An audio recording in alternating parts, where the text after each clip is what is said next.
Hi, everybody. It's David Leis here, your proud host of Leaders on the Frontier. It's July 31st, 2025, the year of our Lord. So, a warm welcome to everybody. We're delighted that you could join us. Robert, good afternoon from Mississauga, Ontario, Canada, and so many others. We're glad that you could join us. And Sheridan Forbes says a great remark here. Thank you very much. Thank you for your time and service. It's greatly appreciated. Thank you for keeping Canadians informed and engaged. And that's exactly what we're trying to do here. And the response has been, frankly, overwhelming. We appreciate so many of your comments. We get thousands of comments every month. And to me, it says that there's a lot of Canadians as we talk about the complexity of trade. Trade matters for our country, Canada. If we're to not only move forward our economy, move forward our quality of life, but also have a future for our next generation, it really does matter. There's a comment here. It's interesting, and I can't quite pronounce it here. It says something furball, fix the border and the trade tariffs stop. Right from the beginning, it's been like this: fix the ports, stop bad from coming in. Yes, security matters. So I think that's true. And thank you, Prairie. We missed you last week. And I should tell you that I was on assignment traveling the nation. And next week, we will not have a program.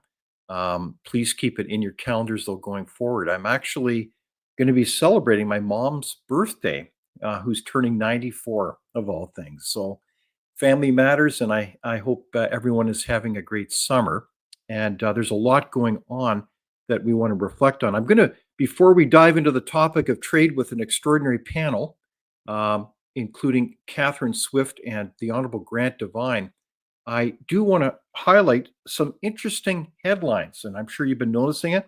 One of which was yesterday. It was interesting. The governor of the Bank of Canada, Tiff Macklin, yesterday repeated assurances that there will be no recession.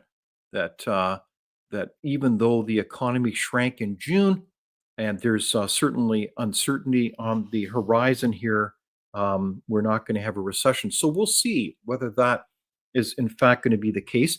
It's also interesting. I see a lot of reports about things that are going on in terms of Canada. We saw a lot of efforts to do trade boycotts. You may have noticed a report that Canada's boycott of American spirits isn't just dragging down sales of US brands in the country, it's squeezing all alcohol spending, including for domestic products, according to the latest analysis from the trade group Spirits Canada. So that's interesting that not only US liquor sales are declining, maybe even Canadian ones are too. So sometimes not as all black and white. And happy birthday to your mom. Thank you very much, Prairie. So it's also interesting. There's been a lot of further debates and discussions regarding the sovereignty movement in Alberta. You notice that Premier Daniel Smith wants the referendum question approved, as there was some criticism and reaction to, I believe, the province's electoral office referring the proposed question regarding sovereignty to a court. And now the public officials are weighing in saying, no, we need to get on with that possible question. The other thing I wanted to highlight was a very interesting story from the BC Miners Association saying that there are some potential $90 billion worth of projects that are opportunities. It was in the report. I recommend you have an opportunity to at least read the executive summary. But it says this is a generational opportunity at hand, the industry association told a recent conference. And I think that goes to the heart of opportunity. We all have the vision that this country surely should be the freest and most prosperous nation in the world. And so, case in point, that's just simply one province. We know there's a lot of mining opportunity, among many other things, across this province. In other news, I'm sure you've noticed the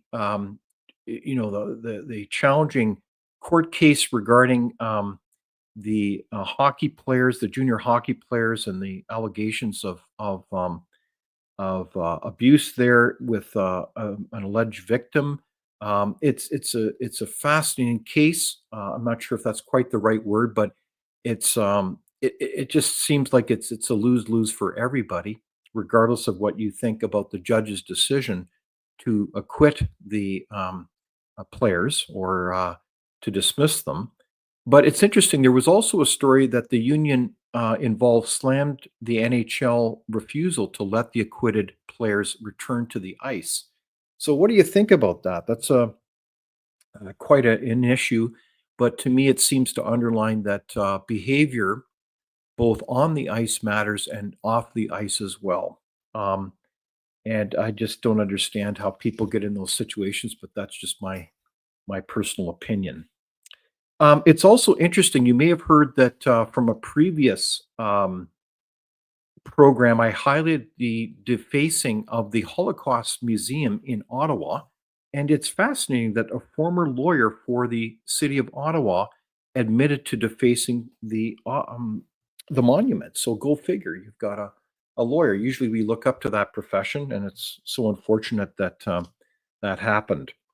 In other news, I wanted to highlight another story. The Department of Immigration, in a briefing note, and this is reported in Blacklock's Reporter, confirmed that they never sought a comprehensive security screening of suspected terrorists entering the country. So we've got a problem here in this country where we allow people in and we don't do comprehensive screening. Who knew? Surely this is amounting to thousands of people entering our country, and we frankly and arguably don't know who they are. Behind the scenes as well, we've learned there's documents that confirms the Privy Council. This is obviously a very important part of our federal civil service. Did a series of polls on fears running up to the re-election campaign. The main themes of the recent election campaign was elbows up, and these themes were tested in confidential federal focus groups months before the U.S. announced tariffs. Documents show pollsters hired by the Privy Council found many Canadians were unsettled by Donald Trump and feared mass layoffs from the tariffs. So it's interesting that that has been now confirmed in documents that was very much a conscious strategy or point of information that was being researched. In other news, it's interesting. The U.S. just announced this week that their economy has grown by some 3%, and so that's a good sign that their economy is moving forward. It's big news, and most of the growth happened from the private sector. And so this is obviously a key strategic question for our country: is how do we, frankly, right size the size of the public sector and get the private sector back on track? And that's a key theme that we're talking about. So where are we at today when it comes to trade? This is a critical question. It's unbelievable that this is already July 31 and tomorrow is August the 1st. So we have a situation here where it seems to me that deadlines matter. We've got a lot of emphasis from the president. I think he tweeted recently that August 1 is just around the corner, a key deadline for the United States as they kind of reset their trade relationships. Here it is, August 1st, a great day for America. So very interesting that there seems to be an emphasis on August 1. And we've got a lot of things going on, and we're going to dare to dive into the complexity of trade relationships with the August 1 deadline tomorrow. So I want to introduce our guest, Katherine Swift. She's the president of the Coalition of Concerned Manufacturers, and a warm welcome to you, Katherine. Thanks, David. Happy to be with you again. Well, I hope you're having a great summer. It's always great to see you. You've always got lots of great insights and things to say. You're really representing a number of, industry partners, and so you're hearing a lot from the ground. Is August 1, does it matter? And what are your observations about how things are coming together for a possible trade deal between Canada and our largest trading partner, the United States? What do you think, Katherine? Well, first of all, our coalition is mostly comprised of small and medium-sized business manufacturers, but also others. It's not exclusively manufacturers. It started out initially as only manufacturers, and then it branched out from there. But we still do have a lot of manufacturers in our membership. what we're seeing is chaos. What we're seeing is chaos. This, in the past, Trump has postponed deadlines, has said, oh, okay, well, I'm going to give you another couple of months or whatever it happens to be. This time around, we haven't heard that. And that deadline is literally hours away. So I am not confident this is good news for Canada at all. These tariffs are definitely going to be damaging. We don't know. Trump is quite capricious, as we know. He changes his mind on a regular basis. And this is part of his strategy, I'm sure. Uncertainty is the worst possible thing for business, for an economy, when you don't know what's happening. What it does to business is basically freeze them. They don't hire, they don't invest, they don't expand their plants. It basically freezes them. So he is creating a ton of uncertainty, and not just for Canada, for other countries as well. So this is anathema to a healthy business community and a healthy economy. And so we're seeing this in spades. We're also seeing businesses in Canada leave, or at least maybe they're remaining in Canada, but they're establishing a plant south of the border now where they didn't have one previously. And that means lost opportunity for Canada. I think this deadline will be a real deadline, which some of the others have not been in the past that Trump has set out. He's postponed them or, changed them or whatever. I think this one's going to be a real deadline. And the incredibly unbelievable and ridiculous announcement of Carney yesterday that Canada was going to recognize Palestine as a state is already ticking off Trump big time. And anybody with half a brain knew that was going to happen. Why in goodness name would he do that a day and a half before a trade deadline, when trade to get 80% of our trades with the US, 80%, folks, that's a huge hunk of our economy, our jobs, our standard of living, our well-being. And what is Carney doing? I wonder. I met with Carney when he was Bank of Canada governor years ago a number of times, so I do know him somewhat. But what is he doing? This is so destructive to our country. You've got to kind of wonder, is he trying to destroy Canada? We know he's a global guy that believes that we should have some unelected global government telling us how all to live our lives and eat bugs and, live in the 15-minute cities and restrict our air travel and our car trips and on and on and on. But this, I must say, I was gobsmacked when I heard about this Palestinian thing, because it has repercussions. Tons of, we could talk about that issue alone, David, and we would indeed, more than use up our time today. But I just see, I see bad news for Canada. I hope I'm proved wrong. I really do, but I see bad news for Canada. Okay, well, I hope you're wrong, Catherine. So there's a lot to unpack there. So let's just back up for a sec. So you think August 1 is an important deadline? I mean, let's just be clear. One of the things that's happened is a lot of agreements that the U.S. administration has made with a myriad of other countries. It's almost like every couple hours there's another agreement mentioned, including Japan, and we'll dive into that a little bit later, as well as the EU agreement. I mean, these are significant deals. And meanwhile, we're on the outside looking in on this possibility of agreement. And I know that it's been said by the Prime Minister, I believe, just yesterday, that there's a lot of intense negotiations going on in Washington. So we shall see. Let's hope for the best. We want this government to succeed for the sake of all Canadians, to be clear. And so just to also put into perspective, I think a very important remark, and this is kind of common sense, isn't it, Catherine, that people need stability. They need certainty, because if you're in a business, let alone a household, and you're making decisions about investing and building a new plant, establishing a new service or business, period, you need to kind of know where the puck is going so that you can make those decisions confidently and you don't lose your shirt. Otherwise, you're going to be kind of in a very vulnerable spot. So I hear this regularly from friends, colleagues that are in business, and they say it's kind of like we're going on ice. Like, people are really holding back on those projects. They're deferring things. What was it? The CEO of Alcoa just mentioned, I think it was 2 or 3 weeks ago, that a major project in Quebec was being deferred. You hear this all the time. Is that what you're hearing, Catherine, as well? The Oh, people very are much just so. No, very much so. That's what I was referring to. And I said uncertainty is the bane of business. And mind you, all of us as an individual, if you thought there was a really good job, a really good chance you were going to lose your job in the next month, I don't think you'd go out and buy that new stove or, whatever it is.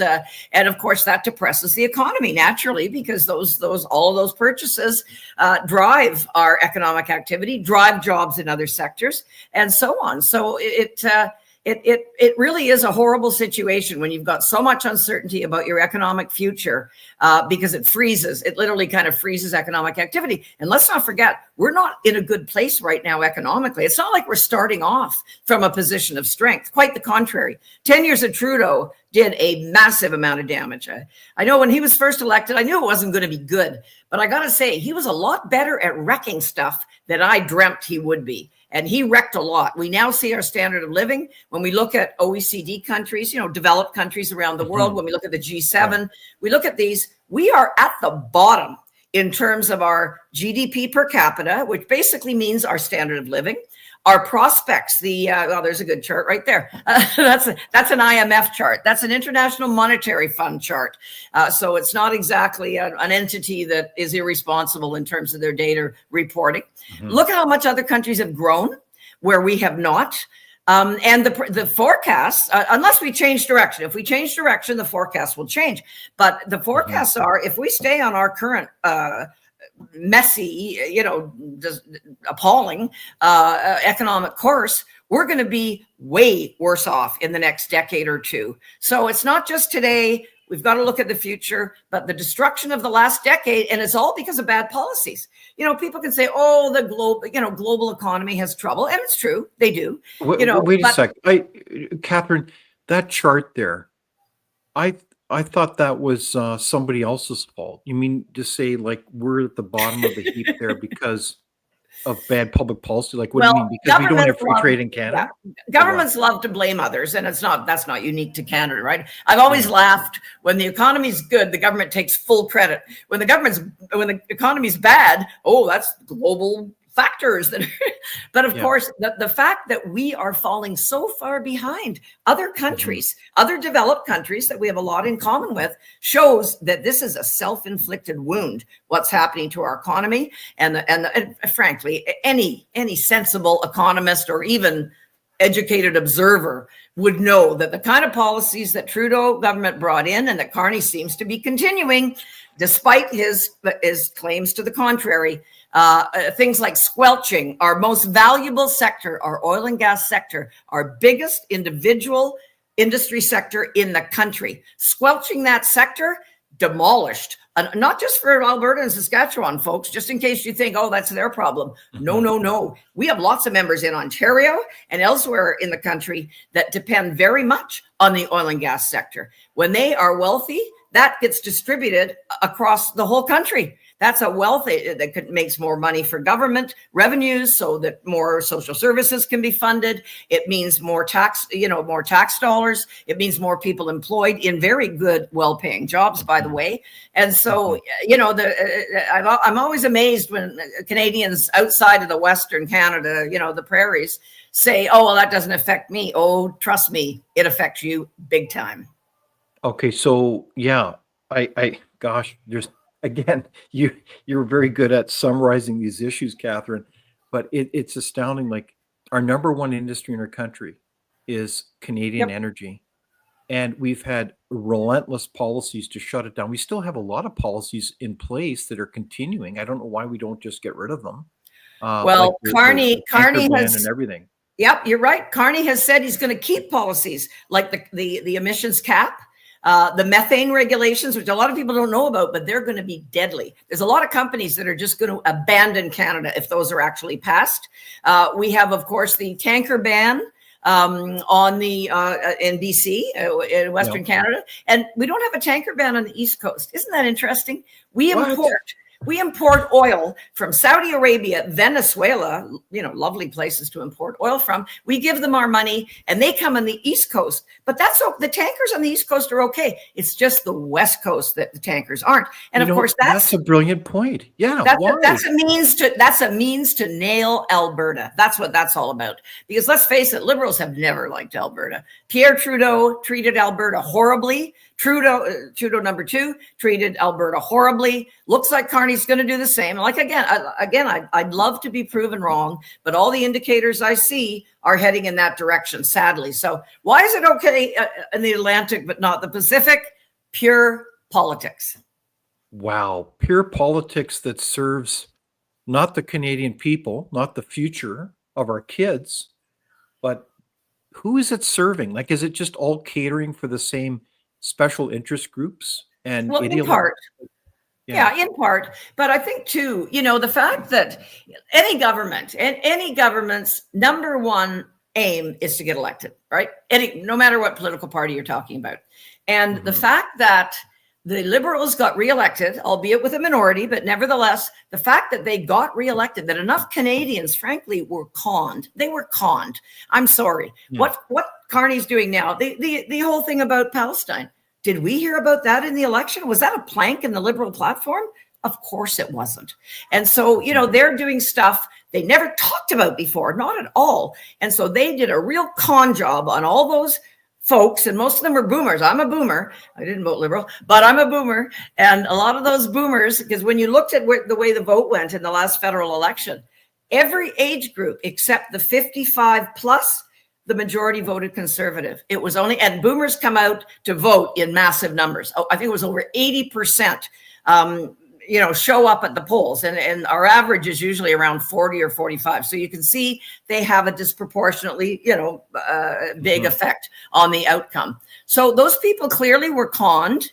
And I don't know how many of them now are realizing they were conned, probably some. But as long as governments are winning, they think, and that's numero uno objective of theirs, they think they're doing the right thing. So right now, our federal Liberals are, I live in Ontario, as you know, the provincial Conservatives here, which I disagree with a great deal of what they're doing, by the way. So it's not a party thing. It's a policy thing, and I don't care if the NDP put together a great policy. I'll say, yep, that's a great policy.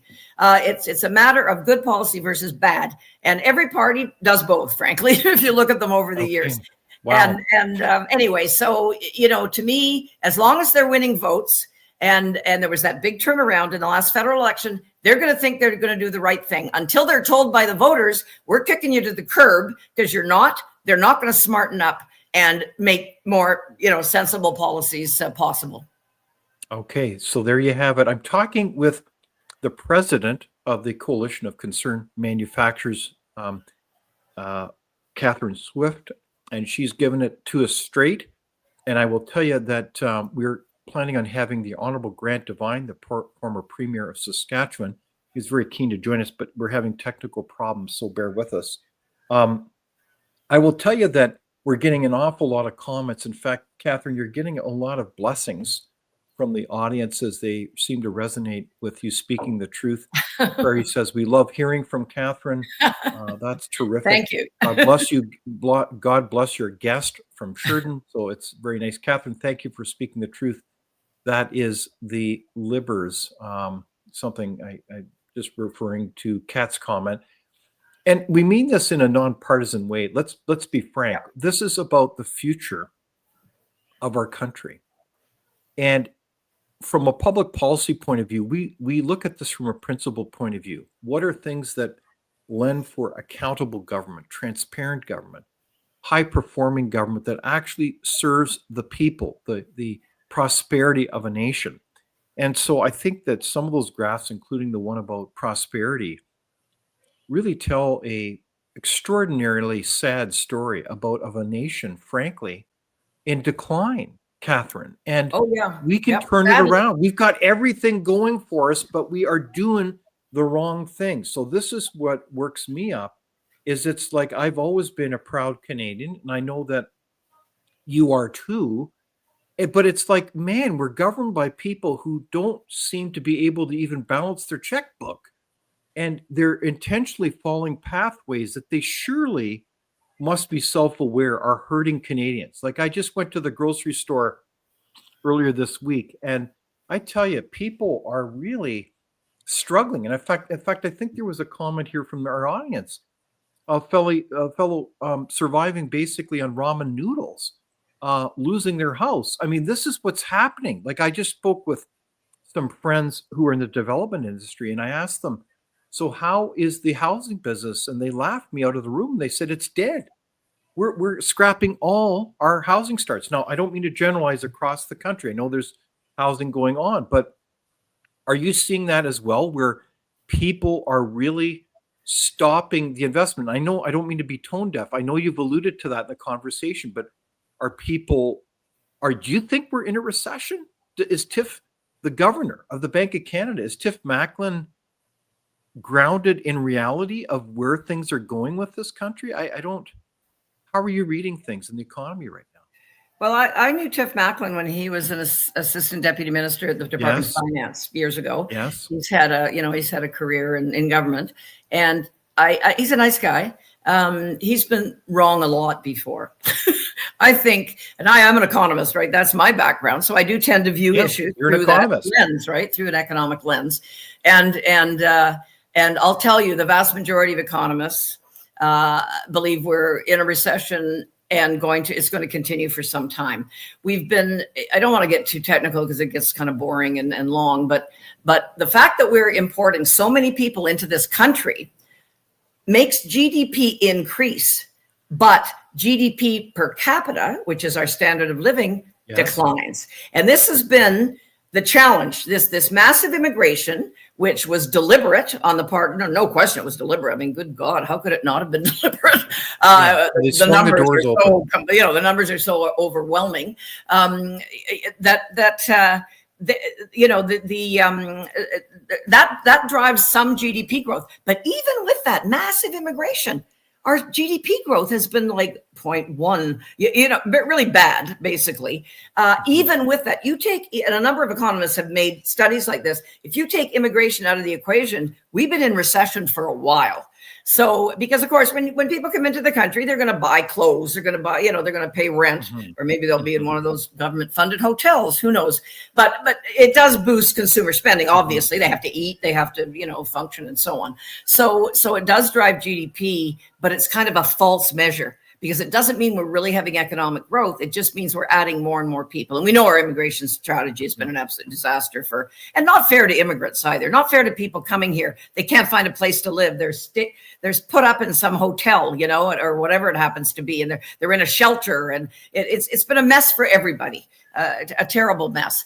But you're right, David. We are declining. We are definitely declining as a country. And what exasperates me, because I am a proud Canadian, I've spent my career actually trying to help the small and medium-sized business sector, which contributes enormously to our economy. It's half of our gross domestic product. It's roughly half of our total employment base. That's a big chunk.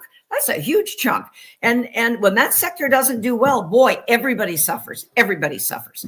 Absolutely. To see a country that has enormous potential do so badly, it's inexplicable. And I've come to the conclusion that sometimes I think, oh, come on, Catherine, you're having a conspiracy theory here or something. But I think they're doing it deliberately. I really do. The global leftist vision, and I do start to sound a little wacky here, so just so you know, I recognize that. The global vision is to and this is a very socialist, Marxist, actually, kind of. And if you ever read Carney's book, he cites Marx and Lenin and Engels and all those good old socialist guys of a couple of centuries ago. But their vision is to break down society so that they can rebuild it in their image. And that's like a socialist / communist vision. And boy, if anybody wants to live like that, I can tell you, you're out of your mind.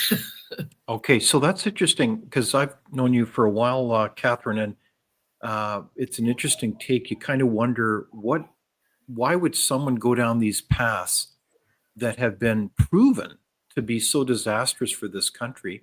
And meanwhile, in the legacy media, you don't really hear this narrative. I look at the Globe and Mail as an example, and I'm just shocked. It's like they're on a different planet in terms of not really looking at brass tacks.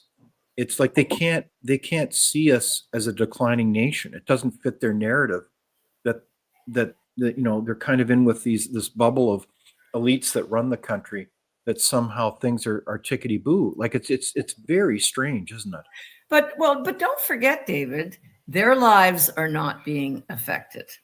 Do you think old Trudeau, who's now hanging out with Katy Perry or whatever he's doing these days? That's right. Do you think he's hurting? Switzerland. Do you think he's lining up at a food bank? Do you think? I mean, also he was a trust fund baby, right? He didn't even earn the wealth that he based on Champlain oil, as I recall. Well, exactly. And Carney's the same. Carney, mind you, didn't come. I mean, to be fair, he didn't come from the kind of wealth that Trudeau did, but he did well. He's not a dumb guy, obviously. He did well on Wall Street. I find it hilarious that he's such a leftist now, though, because Wall Street is like the antipathy of leftism. Wall Street is feral capitalism, right? And boy, when you saw what happened in 2008, you had to realize Wall Street was not very helpful to quite a lot of people and quite a lot of businesses. So I'm not a fan, but that's the high finance world. And of course, and Carney also, one thing that gets me is people call him a businessman. He's not a businessman. He's actually a bureaucrat. He spent most of his life in the public sector.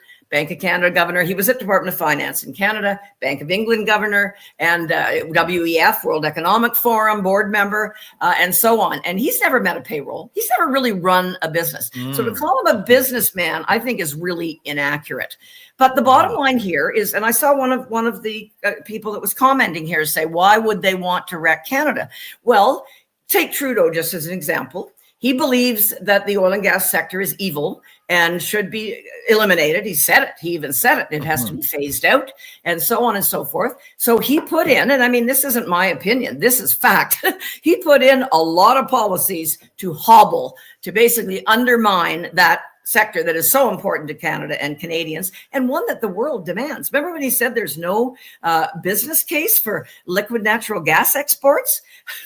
Well, the U.S. just exported just made a deal, almost $1 trillion going to the EU. So that's a little bit of a business case, I would say. And then with Carney, we know he's cozy with the WEF gang, which want this, you will own nothing, you'll be happy, and that kind of scenario. But in his case too, he's not going to be personally affected. He's going to be living in some gated community with security up the yin-yang, while the rest of us are suffering, lining up at food banks, not having good jobs because the economy's failing, and maybe eating bugs, which I'm actually a vegetarian. I wouldn't go near a bug if you paid me.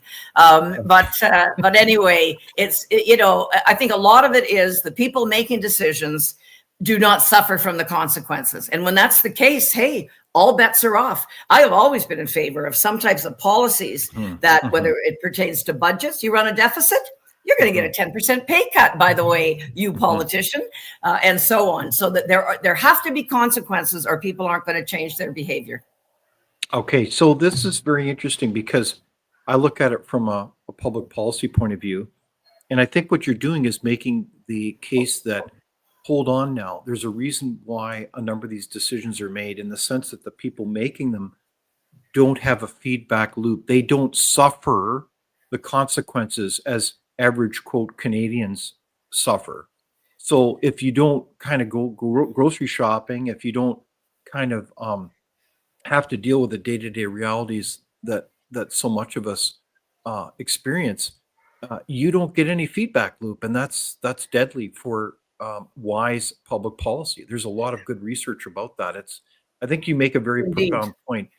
So I want people to share this kind of discussion. Everyone has their network. And so I invite the audience, and thank you very much for all your thoughtful comments. Marlene says, I agree. We have been conned and ripped off. We have no rule of law. Why do we not know where every dollar is being spent?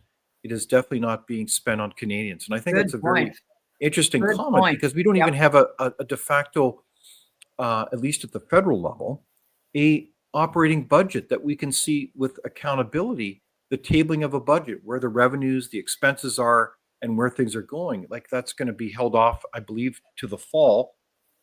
That's not a good sign. So I want to turn back a little bit to trade here. I want to just reflect briefly before we get to Canada, because it's very interesting what's going on here.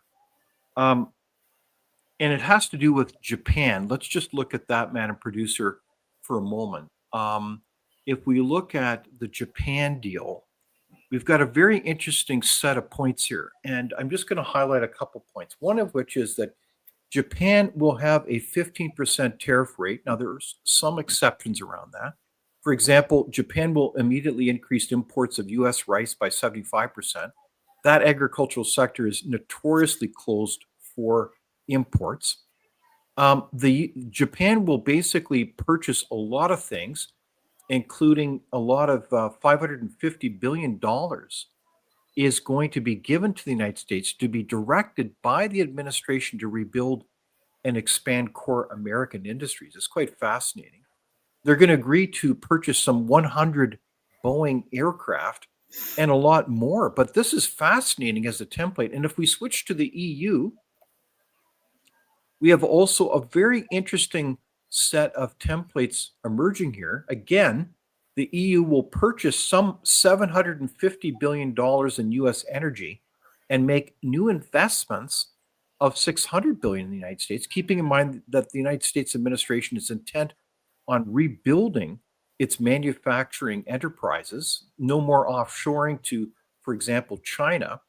And the EU will pay the United States a tariff rate, again, of 15% on autos and auto parts, pharmaceuticals, and semiconductors, but retain the 50% tariff on what they believe are, the United States, believes are very important strategic industries like steel, aluminum, and copper. They've defined those as in the national security. Catherine, I'm going to ask you, what do you think about those deals? What do you notice about them? Well, they're clearly very lopsided deals. One thing that I think we should say off the top is these aren't finalized yet. You know, these are the Yes, that's Trump. right. Trump likes to kind of, go and loosey goosey, back of the napkin, do these deals. And I'm not saying they're not going to happen, but I'm just saying they're not finalized. So we can't really treat them as if they're a fait accompli. But certainly they may well end up being one, and they're very lopsided. It's interesting how Japan, both of them are, and they have similar elements to them. So clearly Trump seems to have a bit of a template.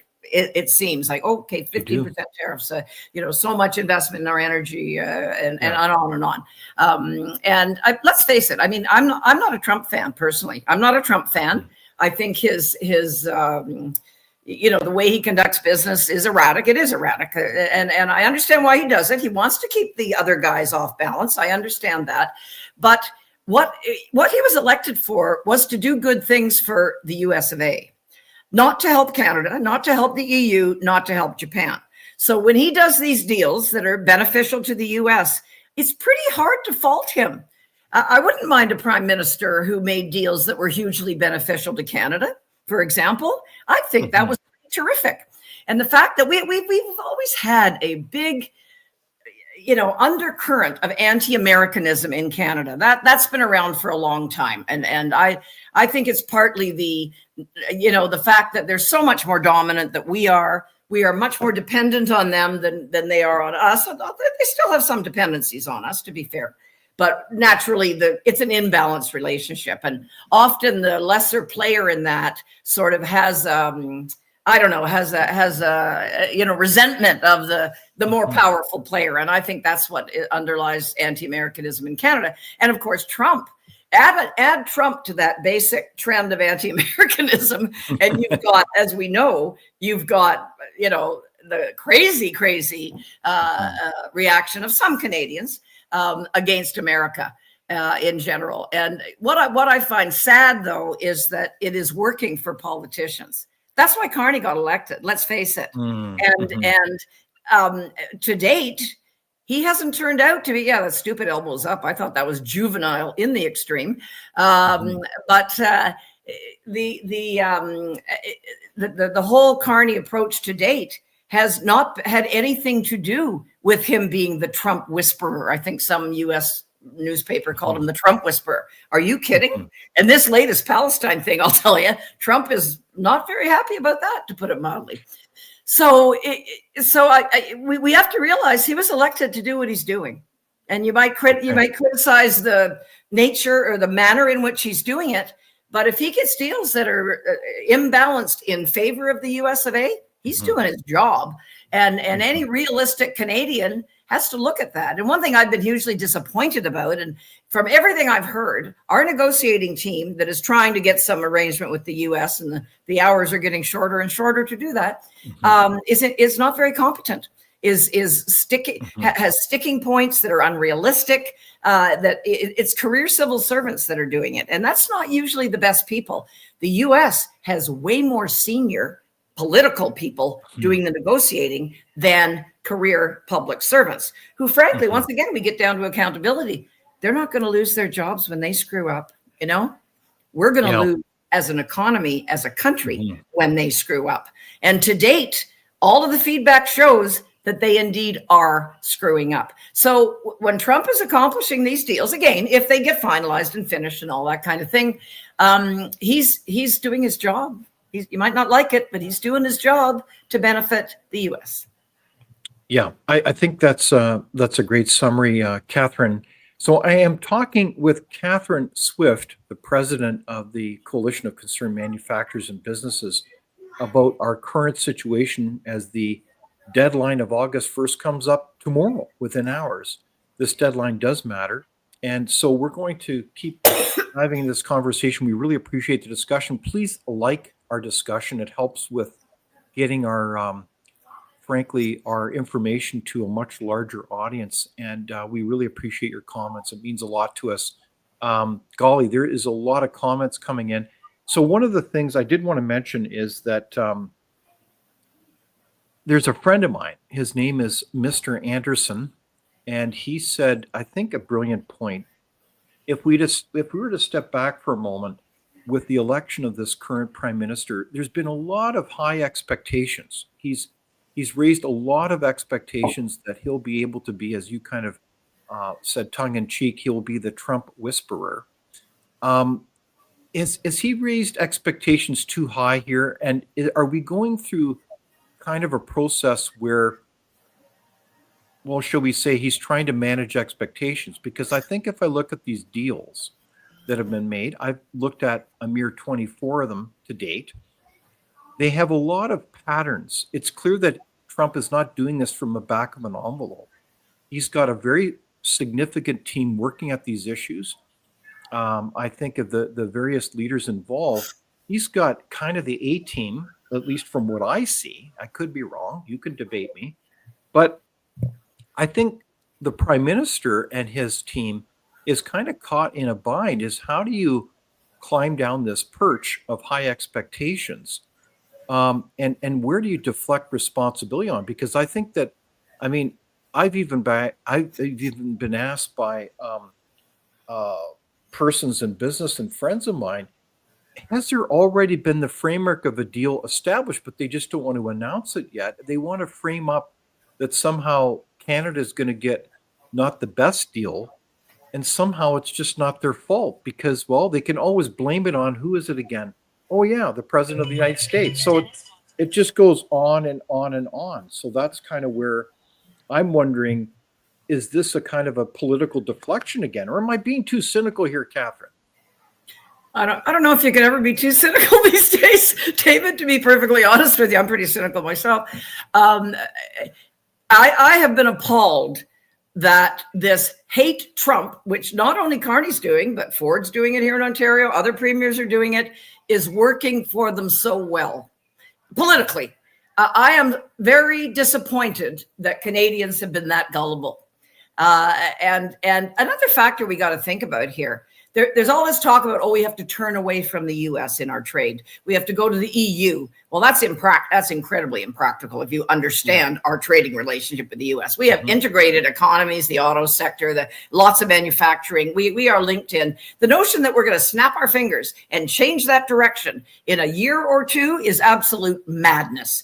And the US, our relationship with the US over the centuries, it has been centuries, has been amazingly positive for Canada. We are, on balance, very lucky to have them as our next door neighbor that we trade with.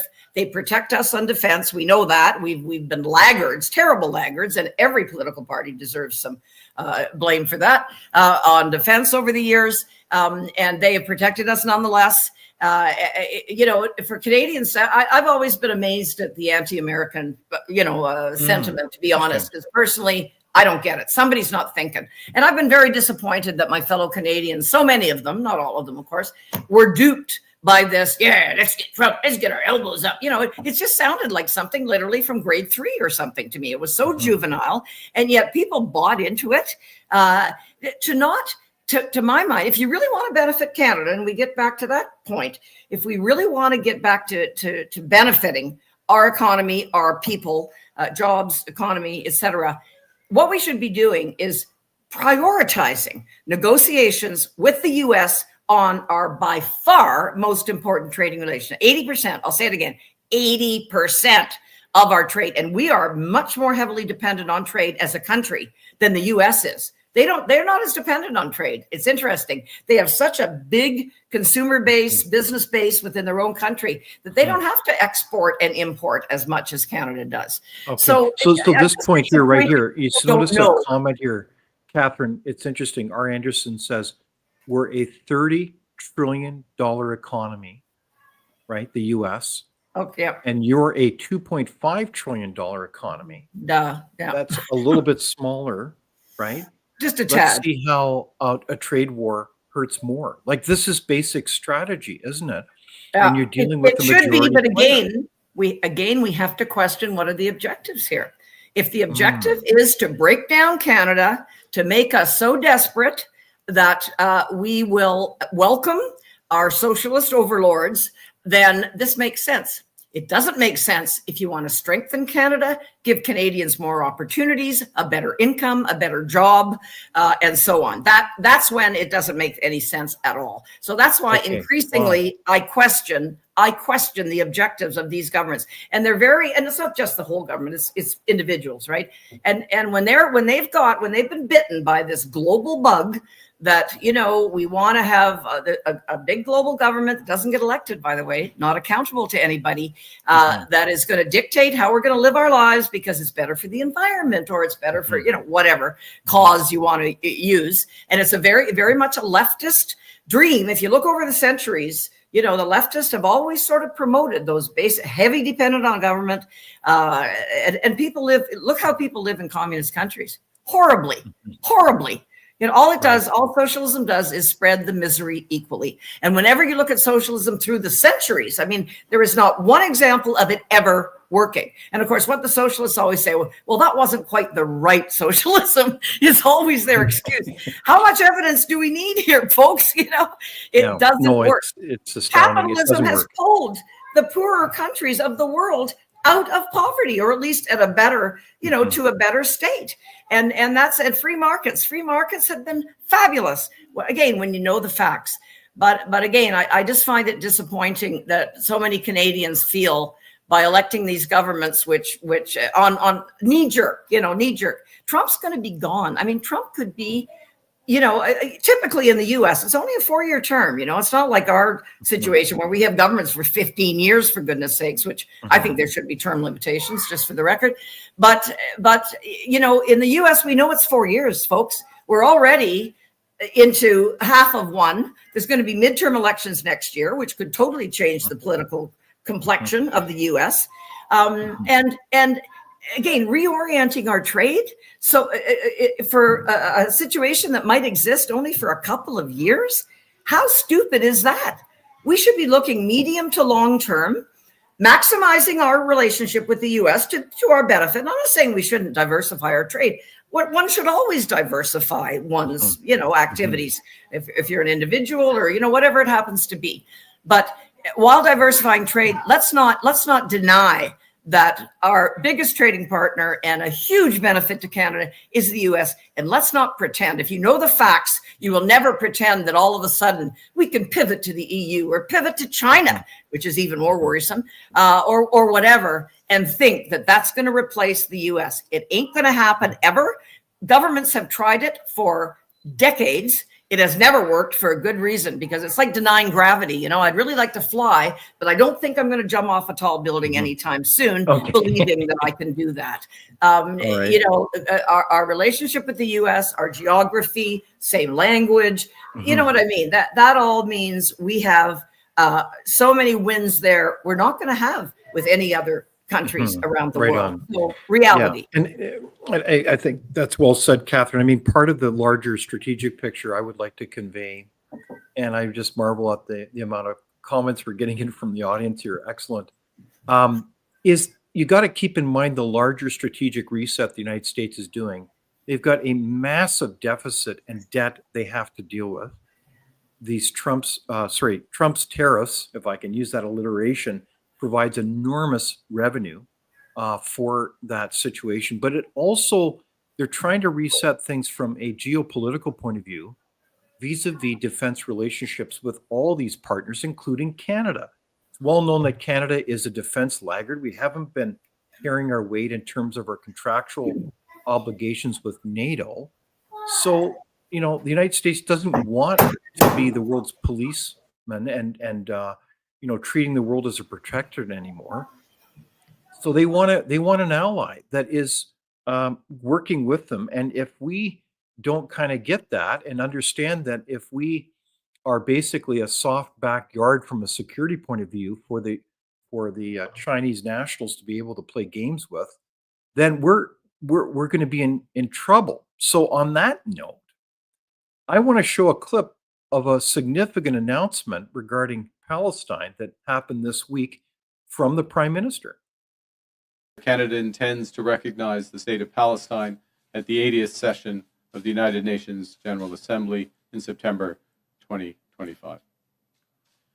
This intention is predicated on the Palestinian Authority's commitment to much-needed reforms, including commitments by the Palestinian Authority's President Abbas to fundamentally reform its governance, to hold general elections in 2026 in which Hamas can play no part, and to demilitarize the Palestinian state.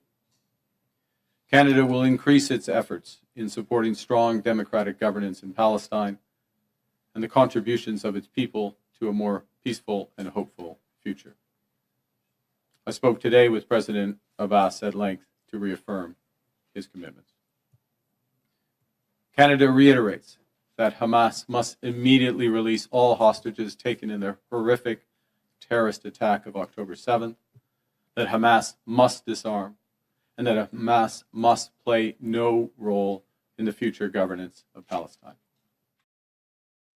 So there you have a dream on, Carney, dream on. Yeah. Okay, so we're going to come back to that in a second because it's a fascinating announcement at this time, and the reaction, I think, was kind of predictable from President Donald Trump. 100%. Yep. 100%. So here's this clip, if I could bring that up, Madam Producer, from August 1st is going to come, and we will have most of our deals finished, if not all. We haven't really had a lot of luck with Canada. I think Canada could be one where they'll just pay tariffs, not really a negotiation. We're working very diligently with Europe, the EU, which covers a lot of territory, a lot of countries, and that's the big one right now. We have the confines of a deal with China. But we haven't really. We don't have a deal with Canada. We haven't been focused on it. Okay, so that clip is from July 25. The Palestine announcement was just, I believe, yesterday. So, not surprisingly, the president responded just late yesterday. Wow, Canada has just announced that it is backing statehood for Palestine. That will make it very hard for us to make a trade deal with them. Oh, Canada. So we've layered on signal after signal that Canada is not on the same page as the United States. Now, given the fact that the geopolitical player in the United States, beyond those in the Middle East, is the United States. It's not Canada in a serious way. I'm not saying we don't have a role. But when it comes down to brass tacks and knocking out nuclear capabilities in Iran, as an example, the United States is there with Israel on the front lines. It's not Canada. And so I am puzzled as to why from a policy point of view, this government would feel a compelling need to weigh in on this issue. We all want peace for everybody, but how do you negotiate with a terrorist organization, namely Hamas, and achieve lasting peace? And I know that's a very complex topic, but why, Catherine, would there be a compelling need for the Prime Minister to weigh in on this and complement our trade relationships even further? Is he trying to sabotage our own negotiation? Yep. I think he is. This is where I was referring to earlier. You would not do these things. No one in their right mind would do these things unless they were trying to sabotage them. And the fact that the evil orange man, or whatever you want to call it, is resonating politically. There's a lot of rumors Carney's going to call an election soon and try to get a majority, by the way. Pardon me? So, there's a rumor of another election. Yep. To do what? Yep, Seal the majority. there is. Well, Really? I'm just saying, I got a lot of good sources out there, and there is a rumor that he wants to call an election fairly soon, try to get a majority, and then really push his agenda totally, because then there's no, in Canada, if you got a majority, you're a dictator for 4 years and almost 5 actually. Wow. So this thing with Palestine is so wrong on so many levels. First of all, he actually said, this is my personal opinion, that we should recognize Palestine. And as Prime Minister, minority government, by the way, as Prime Minister, I represent Canada. Me, the dictator, this to me, whatever this decision was, it's an important decision, obviously, but any important decision that's not going through Parliament, how dare he? How dare he do that? And he said, I'm speaking for Canadians. Well, he doesn't speak for me, I'll tell you. And he doesn't speak for an awful lot of Canadians on this issue. Last year, as you may be aware, it was March 2024, where Parliament, the NDP, of course, who are they love Hamas. They just like the terrorists like crazy. The NDP put forward a bill to recognize Palestine. And there was a bunch of other stuff too. There always is. Oh, because we need those hostages freed. They figure hardly any of them are alive right now. That's the general consensus, that hardly any of them are still alive. It's a horrible situation. But anyway, this bill did not get passed until they took the recognized Palestine part out of it. And it was rejected by Parliament until they took that out of it. So, and so I'm sure Carney thinks, well, if we do this through Parliament again, well, Parliament's just going to reject it again, and I won't get my way. So he's announcing it like this, and it's going to be part of a United Nations General Assembly in September is when they're going to, and of course, this is also the UK, Harmer, who's been a terrible prime minister, Macron in France, another very questionable leader in France. They've already said they're going to recognize Palestine as a state as well, and it's all going to be a UN thing. And the UN has been horrifically anti-Semitic for decades. It's laughable. If it wasn't so serious, it would be laughable, because they cite Israel for all these often imagined abuses of human rights or whatever. But of course, they put China on the Human Rights the Committee of the UN. They put Iran on the Women's Rights Committee of the UN. I mean, like I say, it's comedy. South Park should take this up, because it's comedy, if you ask me. But unfortunately, too serious to really be considered as comedy. Mm-hmm. So I'm doing this on the eve of the deadline of trade.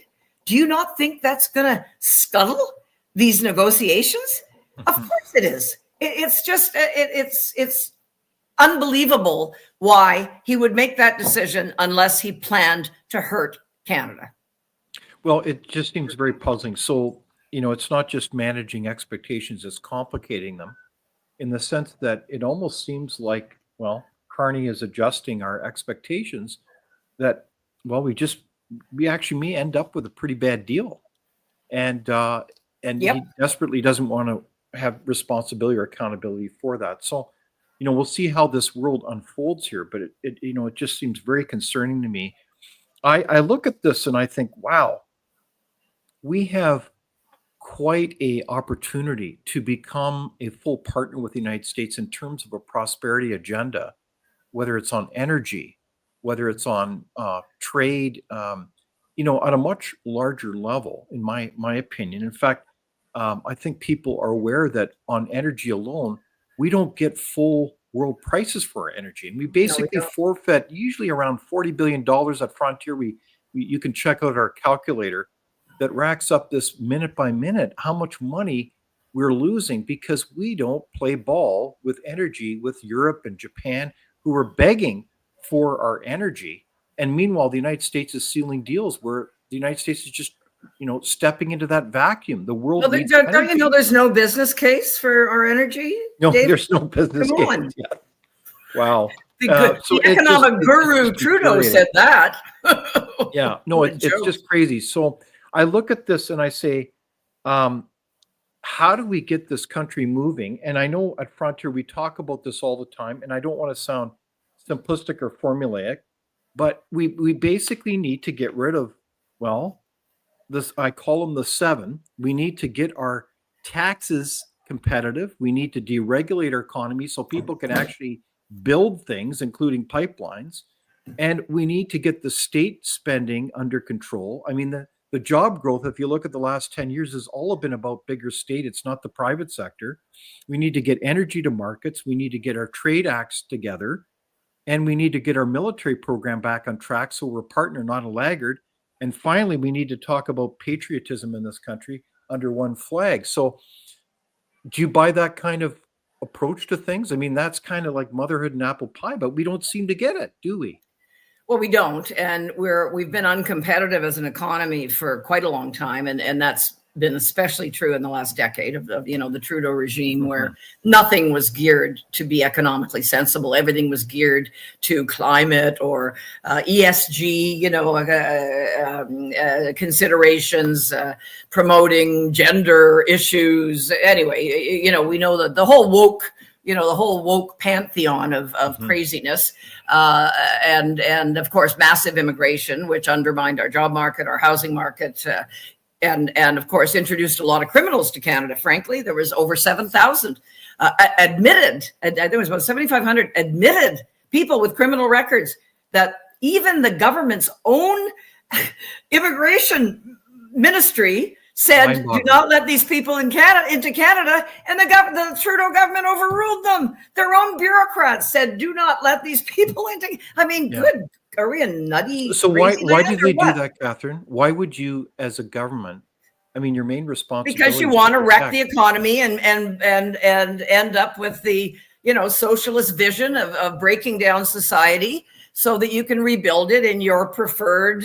In your preferred situation. And you're right. The public sector, I've always, it's amazing to me that people think the massive growth in government under Trudeau. What we're doing is we're basically expanding the unproductive, the wealth consuming sector of the economy and punishing the wealth producing sector, i.e. the private sector. And when you look at the growth of you're absolutely right. When you look at the job growth in public versus private sector has been like multiples of the private sector. And that's ultimate. I call it the Grecian formula because that Greece went bankrupt because of that, right? They had so many public servants. They were retiring at 50. They were collecting big fat pensions. And of course, government never pays for itself, folks. Private sector has to be healthy to pay for government. And that's what's happening. Yeah. So, I hate to say it because every so often I shake my head and say, can't be true. But it does seem like there's a destructive, a destroying Canada train going on here, Trudeau, and then Carney to finish us off. And I like I said, I'd love to be proven wrong on this stuff. Yeah. But the more evidence I see, unfortunately, it bolsters that kind of theory. Well, I hope you're wrong, Catherine. And I say this. I do too. Sincerely, it's very concerning because honestly, we're all scratching our heads saying, what is it about our country? So now, in our brilliant country, we have a confederation. Thankfully, we've got a lot of power at the provincial level. It's not centralized as much as Ottawa's trying to centralize more and more power there. What's interesting is there's a lot of meetings going on with the Prime Minister and provincial premiers, and there's a lot of positive signals from various premiers who seem to be showing that, well, hopefully we can play ball with the federal government. Hopefully we can get things done. in terms of, say, for example, energy corridors across this country. Let's get these things done.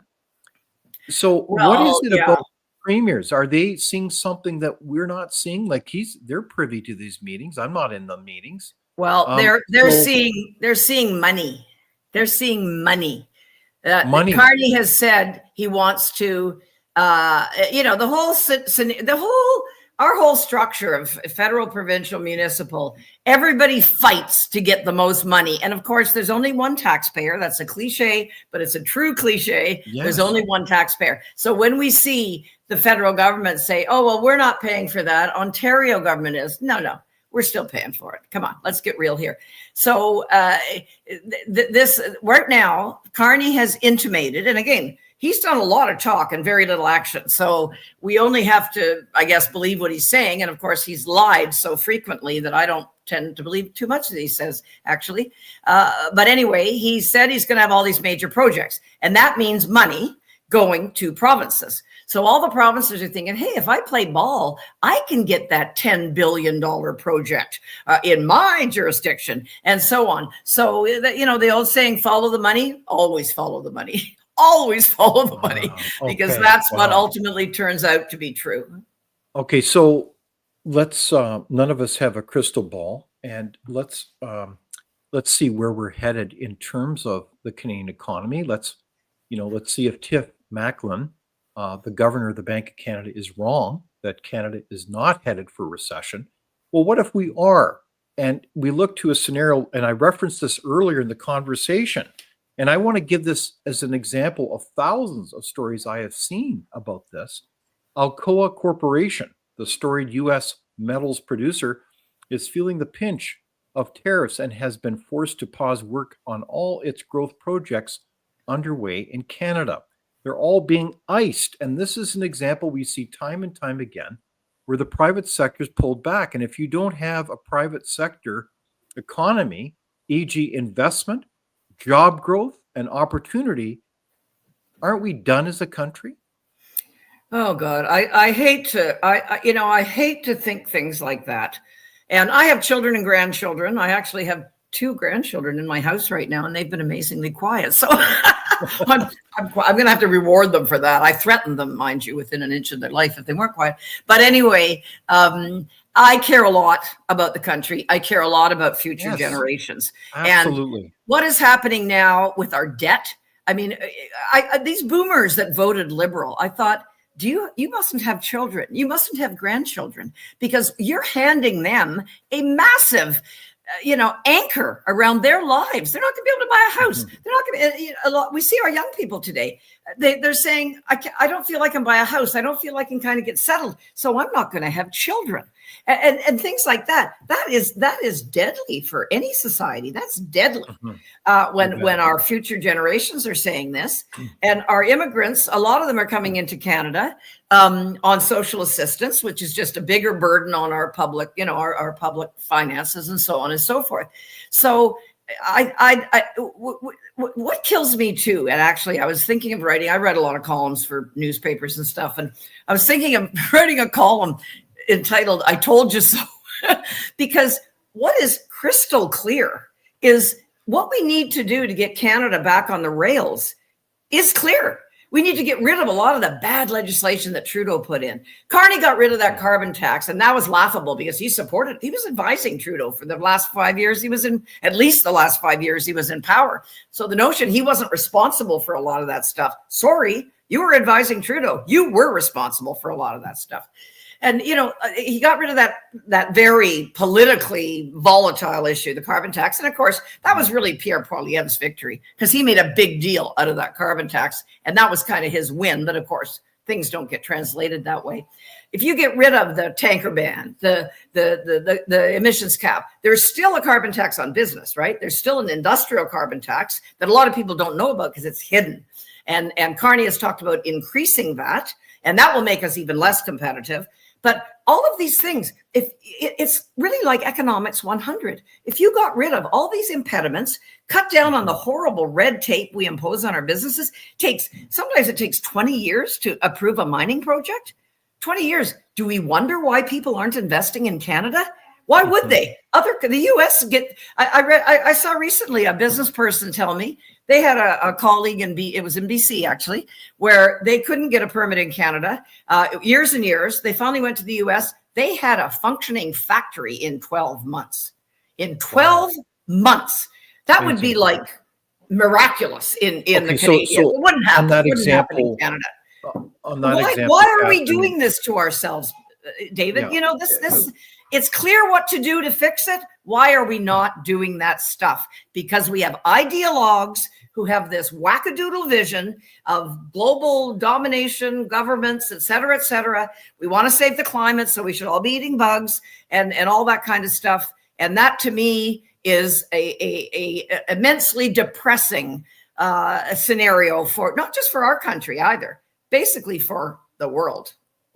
Okay, so we've had a heart-to-heart here with Katherine Swift, president of the Coalition of Concerned Manufacturers and Businesses, and also with our audience. And I want to thank you all as we wrap things up here with our far-reaching conversation about trade and economics. And the point is, it's not just simply about the economics, it's about the future of our country. And I think that for me, I think one of the things that's fascinating about our conversation, Katherine, is that you've challenged us to maybe think there's a bigger picture going on here. And I hope you're wrong, but I think this country is an incredible country. I think we've got everything going for it if we played our cards right. I don't understand that we don't still.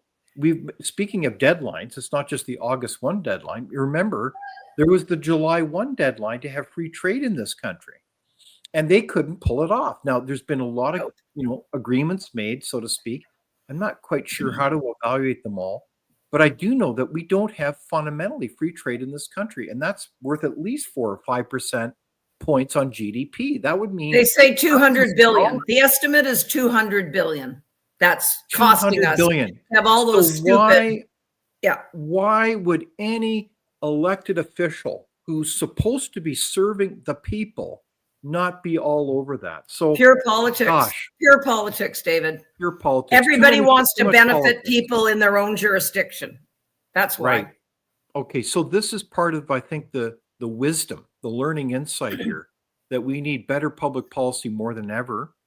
And Katherine, I want to thank you for all your leadership and work and being a voice of sanity, and I would say a voice that challenges us to think. And I want to thank our audience today as well. So thank you, Katherine, for joining us. Well, I noticed some of the comments where there's too many old people. And I said, and I thought, well, they don't want change. Well, I'm an old person and I want considerable change. So that is not a universal reality. Well, look, everybody, I want to thank you all for this conversation. It's been quite a whirlwind tour of the complexity of trade, but it does matter to us and the future of our country. So on that note, let's resolve to make a difference, and let's resolve to not just simply go quietly in the night, but try to move this needle forward. So please share and subscribe. Thank you, Prairie. Like, share, and subscribe, as they say. It makes a difference. And thanks again for all your comments. We won't see you next week. I'll be cutting cake with my mom as she turns 94 again. But I want to wish you and your families, wherever you may be, from coast to coast to coast, a great summer and a safe one. And we'll see you soon. And have a great day. Thanks, David. Thank you for watching Leaders